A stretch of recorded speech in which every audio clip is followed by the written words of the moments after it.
Hello, everyone, and welcome back to one of my technical videos on how to essentially secure yourself and your computer uh, as much as possible. Because, yeah, you got an antivirus, a firewall, and a bunch of other things, but one click on that email that you didn't want to click on, and you're downloading something you don't want. And sometimes at this point, that can be pretty smart and avoid all your security when then install in the background. So, we're going to go over something called SOS Security Suite. This is a classic old school application that has existed for a long time.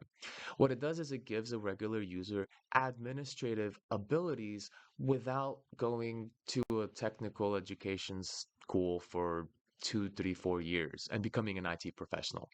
Um, I'm going to go over a couple of bits and pieces, and there's a lot more you can do, but I want to make this video quick, informative, and basically give you an ability to secure yourself even more than normal, like maybe Fort Knox. So first and foremost, know the website. It's carryfred.com/SOS. Always, every time you download anything, especially if it's free, if it's a free ability, because this is an old application before all the subscription models started existing and before all of the attempts at getting users to spend money at everything, this tool was basically free for anyone to use. And there's actually a paid version, but I don't use it. I just use the regular security suite without any extra payments or extra features. Here's a review of the website because you always should review websites to make sure that, well, it's the right website and that it's not a fake look or doppelganger where whatever you download is going to be an actual virus and not the software you're looking for. So it's a 4.1, a lot of excellent support. Great. That's for a paid customer.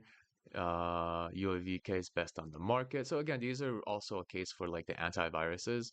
One for poor license structuring. I don't buy this. I don't pay for it, so I don't really mind that. And as a computer engineer for 25 plus years, there's one of my people, right? We've been working on computers for so long, and this is something that we have used for so long. So keep that in mind. Now, this is a perfect website. There's nothing crazy about it. It's not malicious. And as long as you type this in correctly, or when you go to Google and you look for the right thing and you click on the right link, you'll be safe to download the software on there.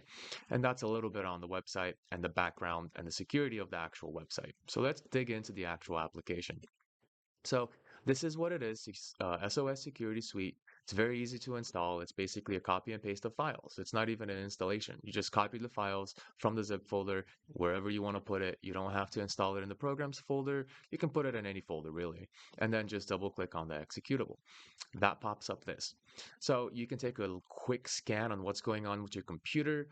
Everything seems checkmarked except the Windows updates are disabled. I did it on purpose because I have a lot more security on my end that I take care of. So I don't really need to worry about updates. And lately, with the Windows 11 push by Windows and Microsoft, I feel like any update I do is going to just break my computer, just so I can upgrade to the new because, oh, it's old. We don't support it anymore. And that seems to be the pattern with large corporations. Apple iPhones have the same issue. You update to a certain level and then your phone starts slowing down. Uh, they just do that to get more money. And that's not a conspiracy. Maybe it is, but I've worked at these places, so I kind of have seen some interesting things behind it. So I actually use this system immunization. This is an excellent place to basically be a tech without knowing how to be a tech. Hi there. This is Christoph, your local educator, technical, neighborhood, Spider-Man, all the details in between. I want to say thank you for watching. I appreciate you very much. And for everyone that's been subscribing and liking lately, even more love to you guys. Um, I want to give back. I want to provide back. So I'm just going to do a little intermission right here just to let you know what I want to give back. I want to help individuals with their education, whether it's mathematics, programming, or just IT technical stuff. Um, I want to provide a sweepstake for all of my followers and or subscribers between YouTube and hold on, look at a cat. Look at a cat. Look at a cat. All right, ADHD aside, to provide help and sessions, educational sessions, for all of my, oops, he didn't like that, for all of my followers and subscribers. Um, I want to basically give for every 1,000 people that are following me. Doesn't matter if it's Twitch or YouTube, whichever one hits first, that's when it activates. For every 1,000, I want to provide an hour to one individual a month for free for any sessions they might want to go to. We do remote sessions. We connect. I am face to face with you. I share my screen. I tell you and show you everything I have on what's happening, whether it's mathematics. We use a whiteboard. I've done this for 15 years on a remote educator level. So there's a lot of tools I can use to help you improve on your education with whatever subject that I provide. So I want to let you know that, like and subscribe if you want to enter as well and help us grow as a community of scholars. We want to be able to essentially educate and help and entertain because in the end, education is fun and all, but it's kind of, without entertainment, it's not as fun. And for all the information, take a look above. My fingers cut off. Take a look above for all of the classes I provide, for all of the websites that I have essentially that can help, whether it's maybe you want to create your own website or you just want to learn. My Patreon is available as well. That's where I have all my students. It's easy to register. You can even be a free contributor and just basically exist and keep up with what I'm writing. I do content writing as well, and just basic collections of articles that can help you learn without having to pay anything. So there's free registration on my Patreon as well. But for any subject you want to have a one-on-one discussion, a one-on-one learning process, go to my Patreon, and there are options there where I can assist you on a monthly basis, based on what you choose. 1 hour, 2 hours, 4 hours, 8 hours. It all depends on what your need is. But that's it. I just want to let you know there's a sweepstakes going on. I want to give back to the community for free. And I want to help us grow as a community as well. So that's all. Let's get back to the video. Now, the modifications here will adjust the way your system works. It'll lock it down, like Fort Knox. So my recommendation always is set up your computer, install everything you need, especially if it's a fresh installation, install everything else first. Once you're done and you don't think anything else needs to be installed, you go in here and you start check marking these options. You want to prevent changing the Autorun registries. This prevents viruses from adding and copying themselves into your Autorun folders. So every time you restart, that virus starts activating or copying itself further. Many times, even though you have an antivirus and you scan and you clear that virus, there might be a copy in the Autorun, and the next time you restart, it's just going to basically copy itself again. So this is why I turned this off. Startup and tasks folder, same thing. Winlogon entries. I don't want no virus making extra users, so I lock this down. If I need to make a user, I'll come back in here and uncheck it and then apply immunization to undo that. And then I'll make the user and then I go back and check it and then apply again.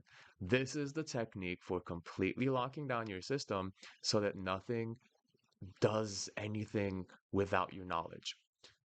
Next, Winlogon registries. Hold on, I'm having these little pop-ups over here. All right, it's making my raccoon look a little weird. Um, Winlogon entries prevent changing the Windows registry keys. Again, this is for installing applications. If you install something that needs actual like program files in the C drive sort of functionality, then normally they also install registry keys. If you have this checked when you're doing an installation, then it's not going to install properly. So you want to make sure when you are installing something new, let's say a year down the road, you're like, oh, I need to install something new. Don't forget about this. Yeah, you're going to forget and then you're going to install and then it's not going to work. And you'll be like, what's going on? My system's broken. No, it's just a lockdown. It's a complete lockdown for installation. So it's actually going to also stop regular software from installing correctly. RunOnce entries, also ways that you can get basically viruses copying themselves into the registry keys to run at certain times once, but then it can just copy itself again. All of these are basically just, oh, especially hosts file. They're all just basically ways to stop a virus from achieving its goal if it somehow ends up on your computer. It won't install, it won't change the hosts file, which is where hijacking comes in. This is where your local DNS is. If you don't know what that is, don't worry. It's basically where you can modify, and normally we don't, but the malicious way of thinking about this is if you go to google.com, it's automatically going to search online for the IP address. But if your host has been changed, that's normally where the first check is. And if there's an entry for google.com, then it's going to go to the IP address that was listed in this hosts file. That's a way for a hacker or a virus to change where you go, even though you're typing in google.com. It's going to take you to their fake website that maybe looks like Google. And then you're going to enter credentials in there, and now they have your password and user. So that's why I don't like anything changing this. There's no reason for this to be available. So I lock it down completely. Image hijacks, drivers also. So, install your drivers if it's a fresh install, and then checkmark this so you don't have to worry about any driver files getting infected, right? All of this. Perfectly great security. I don't know why we don't think about this or even learn this in any specific technical classes, but then again, it's very difficult to really do this manually. So that's why I like this software. It just gives me a checkbox, and then if I want to unlock everything, I click none, I click apply. It says, do you want to apply selected, which is nothing. So it unlocks everything. And then when I want to go back in, here's basically the process, right? If I want to install something, I do it after this little percentage here. I install my software, my drivers, my configurations, and then I want to lock myself down again. I'll click on the recommended down here, and then I'll go ahead and check mark everything else. You don't have to, but I do because I'm very paranoid lately when it comes to actual security. I hear and see a lot of hacks happening all over the world, all over companies, corporations, emails being sent that basically hijack your computer, use it as a zombie, and then you're somehow involved in some sort of botnet attack against the corporation because you have a virus on your computer. So, a lot of reasons to do this, and a lot of reasons to essentially download and secure yourself and have your particular set of rules, right? If you want to install something new, just remember you have to go in here and then check mark or uncheck this and then apply. Don't forget, otherwise, your applications won't install correctly. But that's kind of the point. We don't want them to install correctly unless we are prepared and aware that we are installing something. Because again, installations can happen in the background without even you knowing. So this is the best way to prevent those background applications, malicious applications from affecting your computer. So that's it. Thank you for joining in. I hope this was a technical improvement to your life. And, watch out for more of my videos. Like and subscribe for any notifications. And yeah, click the notify button for any new videos that pop up. I do a lot from technical to math to programming. So, you know, if you enjoy this kind of learning process, then like and subscribe. Otherwise, ciao.